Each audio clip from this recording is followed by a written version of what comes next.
The story of Mephibosheth, Jonathan's son. Jonathan was the son of King Saul and the best friend of David. Jonathan had a son named Mephibosheth. 2 Samuel chapter 4 verse 4 tells us what happened to him. When he was 5 years old, news came that his father Jonathan and grandfather Saul had died in battle.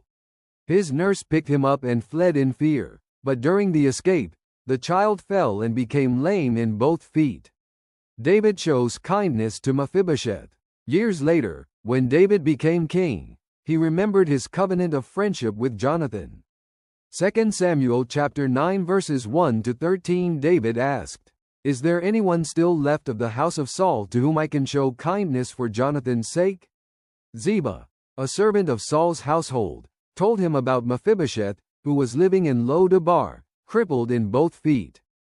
David brought Mephibosheth to Jerusalem. Instead of treating him as an enemy since he was Saul's grandson, David showed grace and kindness.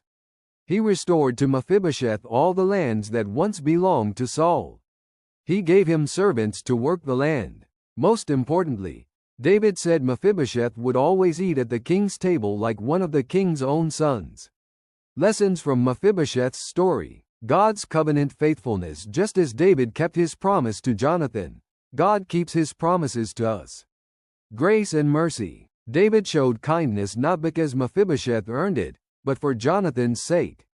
This reflects God's grace to us through Jesus Christ. Hope for the broken. Though Mephibosheth was crippled and thought of himself as a dead dog, he was lifted to a place of honor at the king's table. God also lifts us from shame to glory. So, the story is, Mephibosheth, the lame son of Jonathan, was remembered by King David and honored because of David's covenant love for Jonathan.